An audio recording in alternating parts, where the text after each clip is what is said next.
Good evening, everyone. So I will discuss to you language variations and it will focus on users. So we all know that everyone comes from different backgrounds with English language. So for example, people from different part of the country may use the generic term when referring to something. So as they go to college and they're working in classroom, there is a standard form of English that we use to navigate the language, both written and verbal communication. So this form of English tends to avoid slang words, contractions, and improper grammatical structure. So this is what we have to them standardized English and consider language variation inside the classroom or even outside the classroom, especially if you are an ESL teacher or if your students' native language or mother tongue is English. So moving on. Okay, let's now come to the key topics. As you can see, there are four key topics.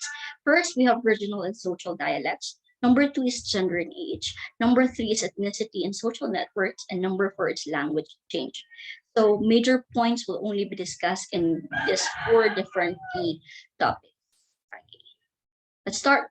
So let's first define what dialect is. So dialect is a language variety spoken by a speech community that is characterized by systematic features such as phonological, lexical, grammatical that distinct it from other varieties of that same language. So, meaning to say, when we say dialect in simple definition, it's actually a particular form of language that is peculiar to a specific region, a specific area or social group. So according to Douglas Piper, okay, so there are two kinds of dialects: the regional dialects and the social dialects.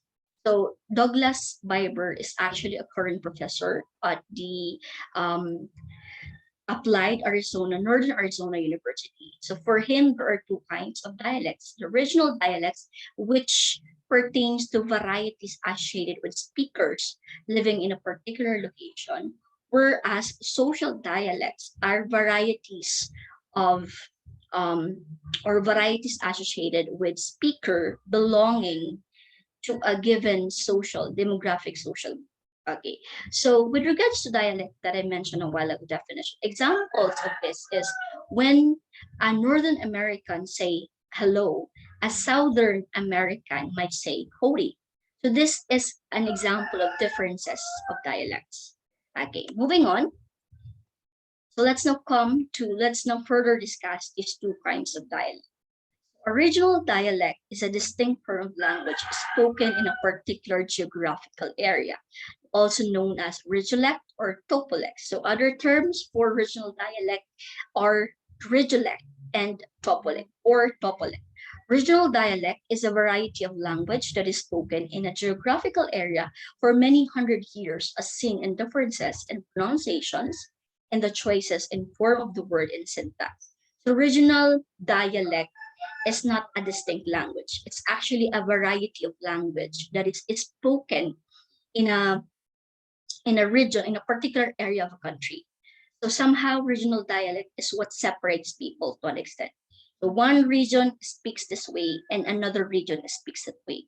But the differences between the culture that have influenced those regions become obvious in the language. Okay, let's now move on to the next. Okay, let's now come to the three types of regional dialect. As you can see, first we have international variation. Number two is intranational or intercontinental variation. And the number three is cross-continental variation. Let's try to discuss this one by one. So the first one is international variation. So shows how different parts of the world use the same language differently in terms of the pronunciation, vocabulary or word choice, and grammatical structures.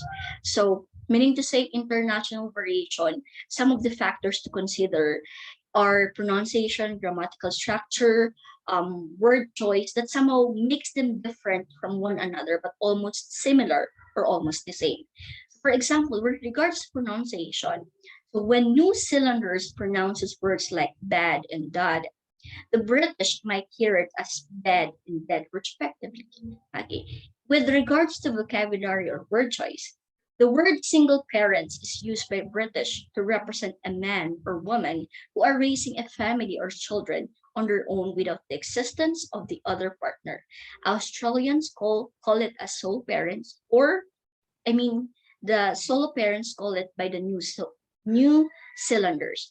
So another examples would be in New York, it's called pail, but in Missouri, it's called bucket. Or the word greasy, as in Greasy, can be pronounced as greasy or grazy. And the plural form of the word dive, it can be dove for some, and it can be dived with D for. So these are examples of international variation with regards to pronunciation and vocabulary and grammatical structure.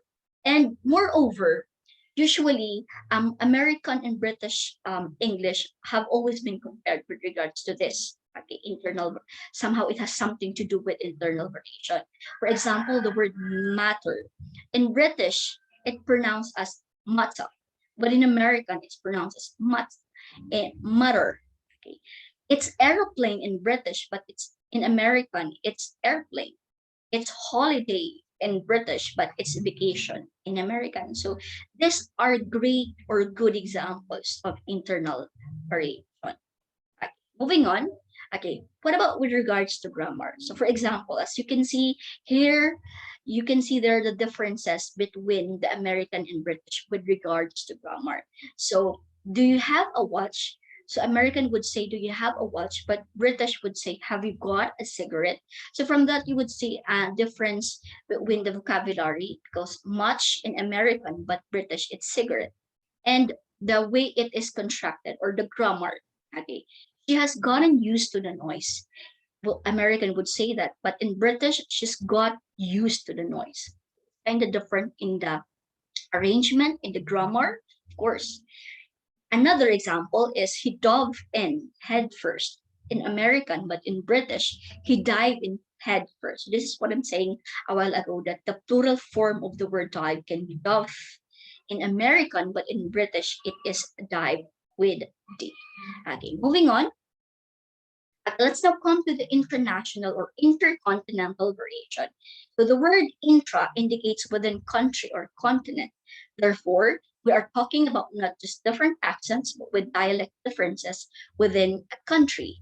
So meaning to say international or intercontinental variation is a variety of um, dialects that exist with the same language or country, but different district or continent.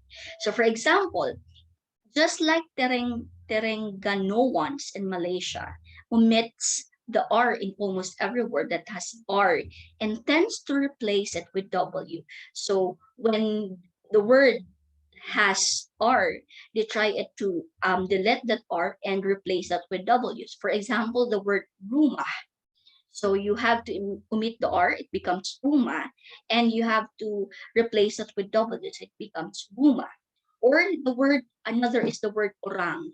So you have to replace the R, to delete first the R, so it's become uwang, and you have to replace it with W in between of the R, or in replacement of the R, so it becomes uwang. So this is an example of international or intercontinental variation. Okay. Next, we have the cross-continental variation. Okay, a range of dialects spoken across some geographical area that differ only slightly between neighboring areas. Two or more different languages or dialects merge into others without a definable boundary. So meaning to say, cross-continental variation is also known as dialect change. For example, one chain links all the dialects of German, the Dutch and Flemish from Scotland through the Austria and Germany to the Netherlands and Belgium. So meaning to say there's no definable boundary of using or expressing or using English or dialects in a particular area of country. So nagkakaroon ng combination or nagme-merge sila. Okay. Next.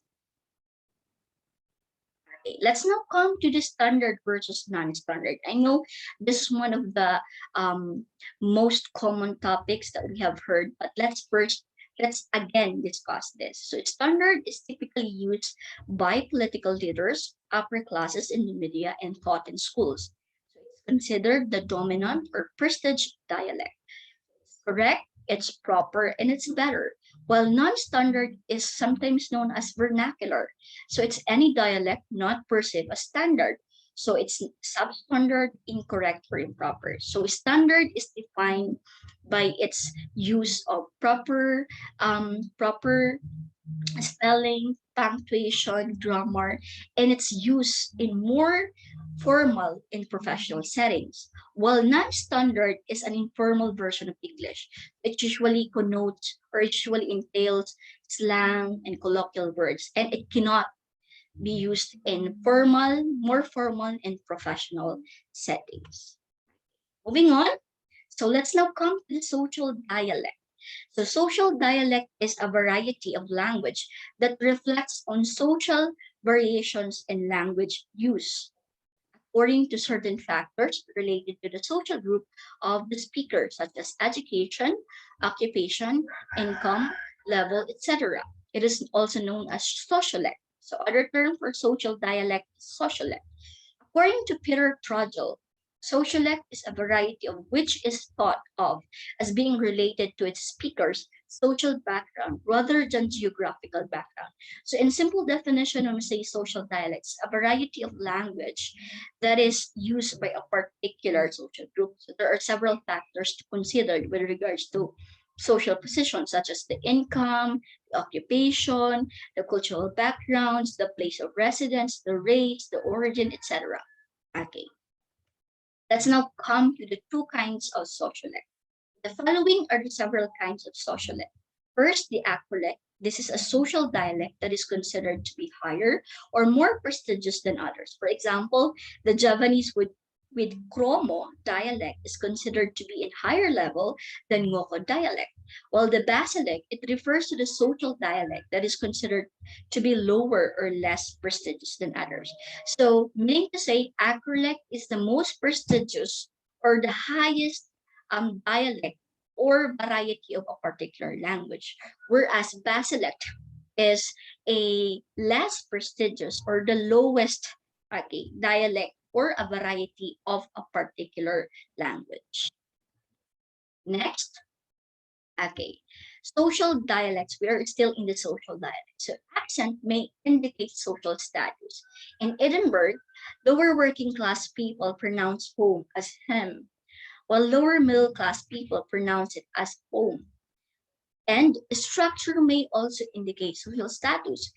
Ain't as I ain't finished yet is used more by working class people than by middle class. So unfortunately, I mean accent become is associated by harmful stereotyping, and it can actually lead to bias and discrimination. And by the examples I gave to you, specifically in Edinburgh, so it's actually proved that there is bias and discrimination. Okay, next. Okay, social class vocabulary as social mark. In the 1950s in England, many pairs of words were to identify the social group the speaker belongs to.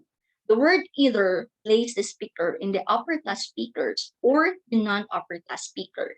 So as you can see here, there is a table that shows the differences between the words of the upper class speaker and the non-upper class speaker. So in upper class speaker, it's used sitting room, while the non-upper class speaker is lounge. Okay. The upper class speaker used lavatory, but the non-upper class speaker used toilet. Okay. The upper class speaker used the word sofa, but the non-upper class speaker used settee. So, moreover, based on what I've read, the social structure of England has been highly influenced by the different social classes. The language of the upper class is known by language experts as URP, which stands for Upper Received Pronunciation. And the RP or stands for received pronunciation, is considered to be the standard accent or standard English in the United Kingdom. Though it is considered as standard English, only 3% of the people in Britain speak the RP, received pronunciation.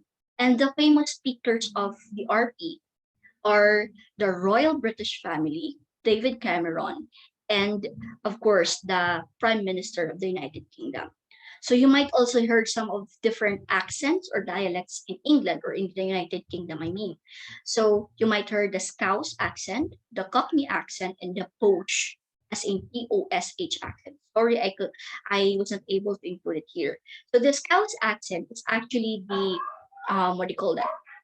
The dialects used in Liverpool by the working class people. While the Cockney accent is also a dialect used in East London by working class people also. While yung Posh, as in Posh, this is an accent as this is an accent which is spoken only by the people of upper class. So it uses new words, or even they have some their own words that is somehow different to some dialects or accents. For example, the word BIPP. So PIPP means goodbye, and Jove, which is an abbreviation of Jehovah. So those are some of the examples. Another is the word poppycock. So poppycock means nonsense. Another word is spiffing. I don't know if it's spiffing or spiping. The spiffing or spiping means excellent. And beastly means very unpleasant. So those are some examples of the posh vocabulary or accent. Okay. Moving on.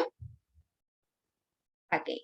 So social markers. It refers to having a feature occur frequently in a person's speech or not, marks him or her as a member of a particular social group, whether he or she realizes it or not.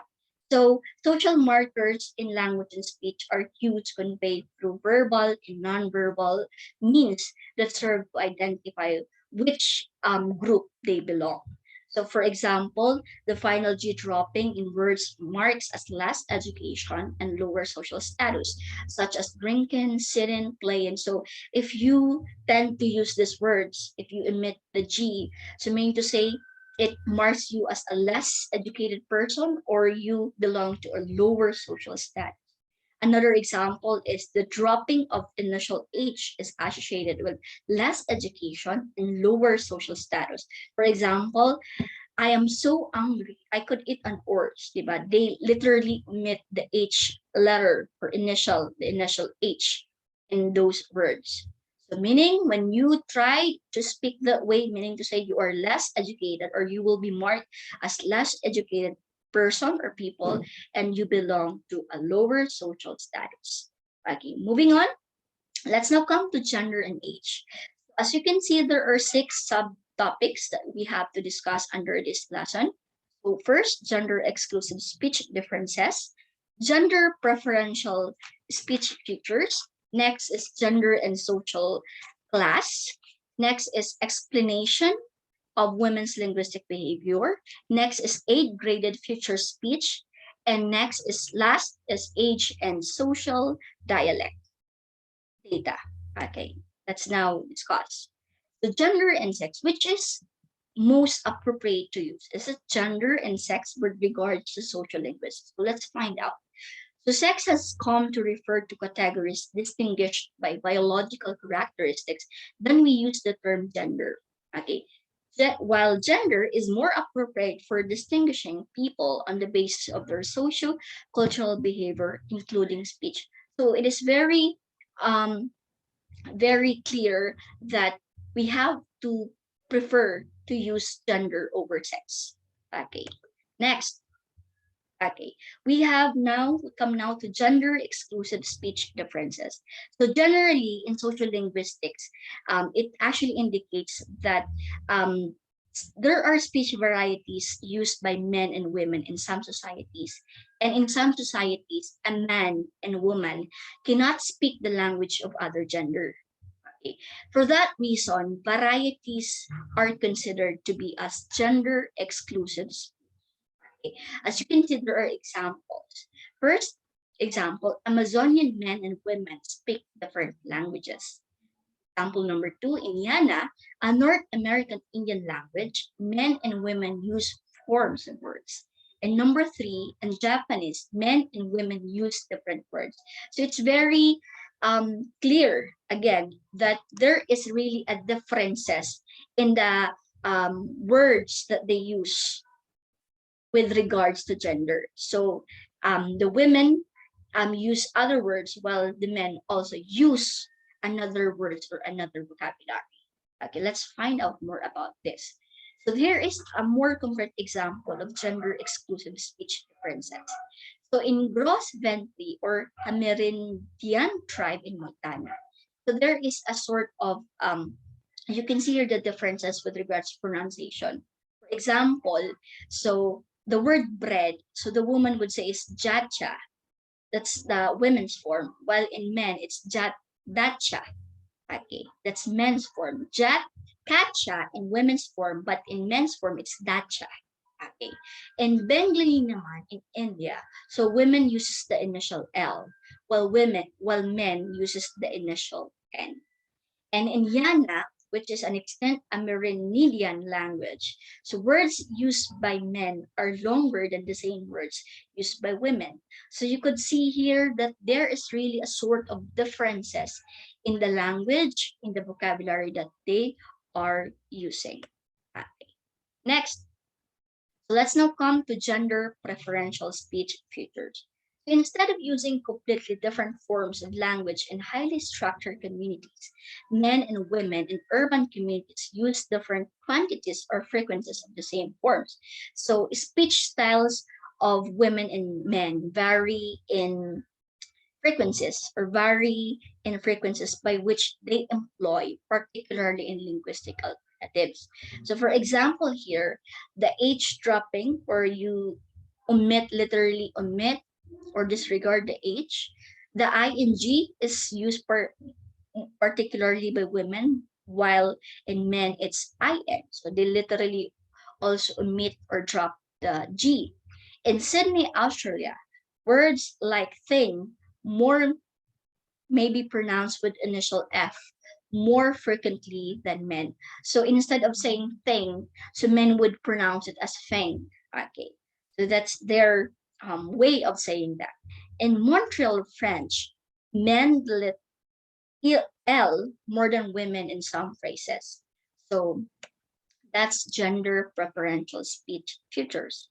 Let's now come to the next. Okay, gender and social class.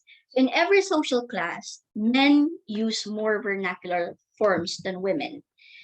Women's speech is closer to that of men in the same group than to that of women in other groups.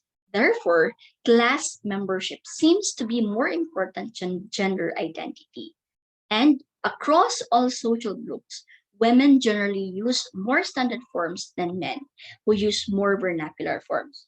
So it is very clear here that in a highest and lowest social status, women score similarly than men.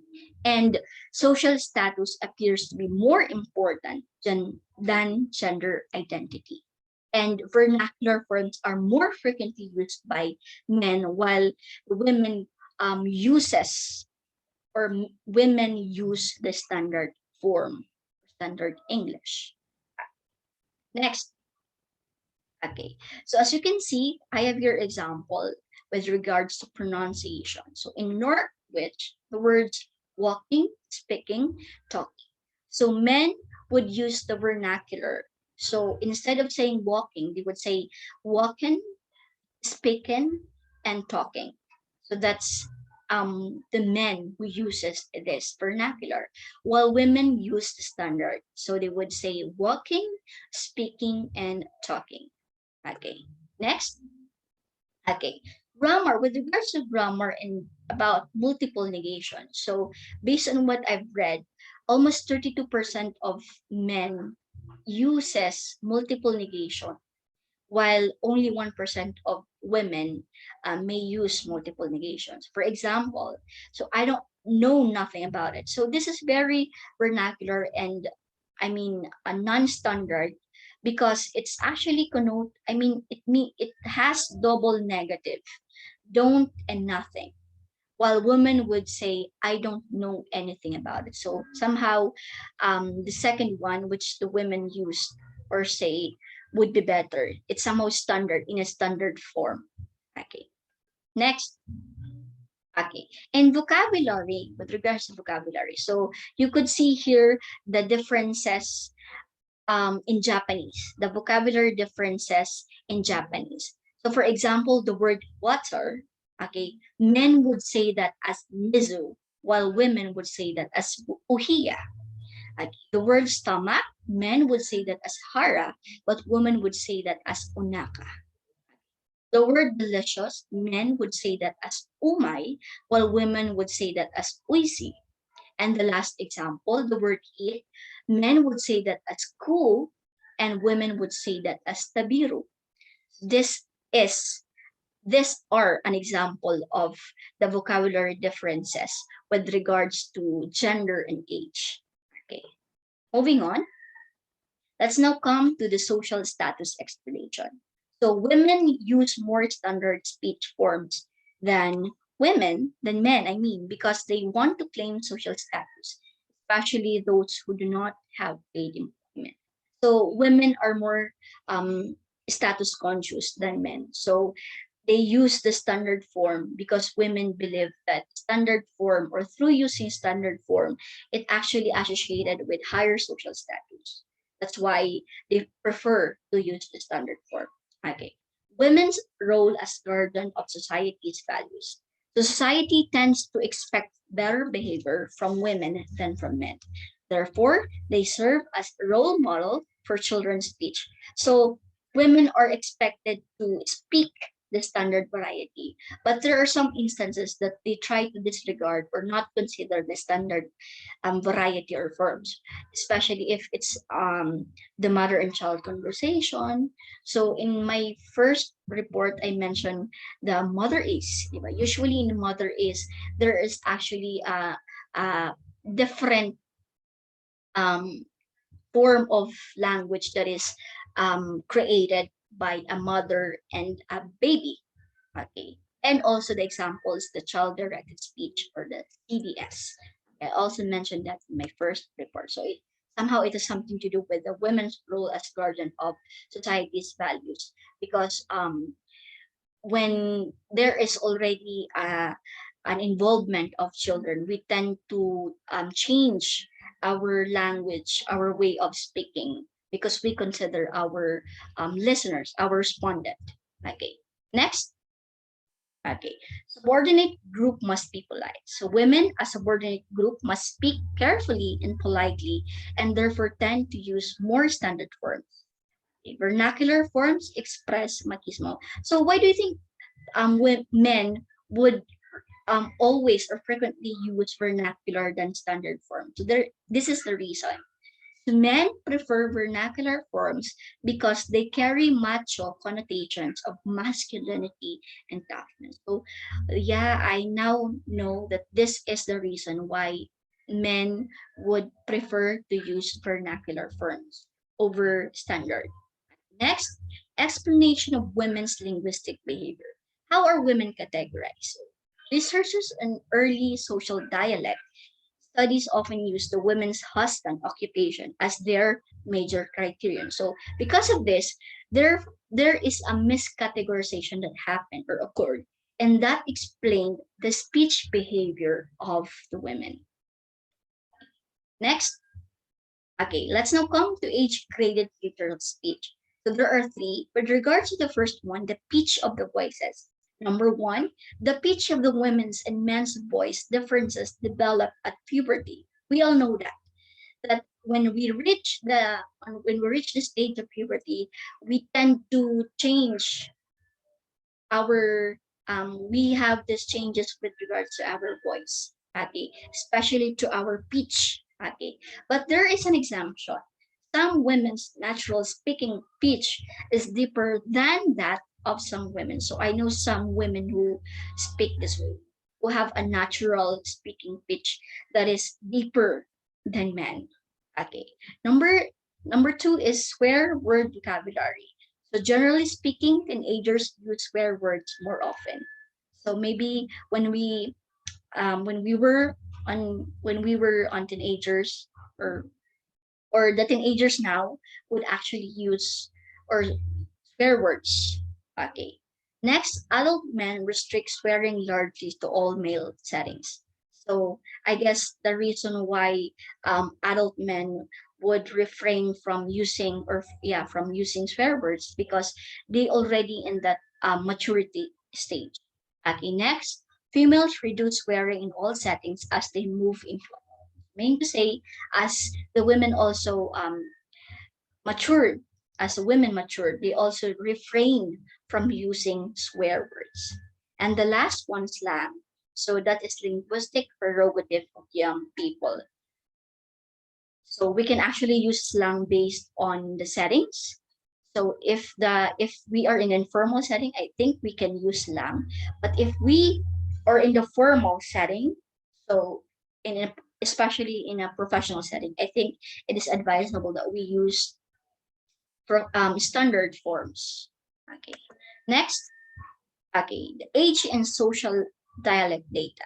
A common pattern shows that the use of vernacular forms of high in childhood and adolescence, meaning to say, when we were in childhood and adolescent stage, we frequently use vernacular forms, slang words, or colloquial words.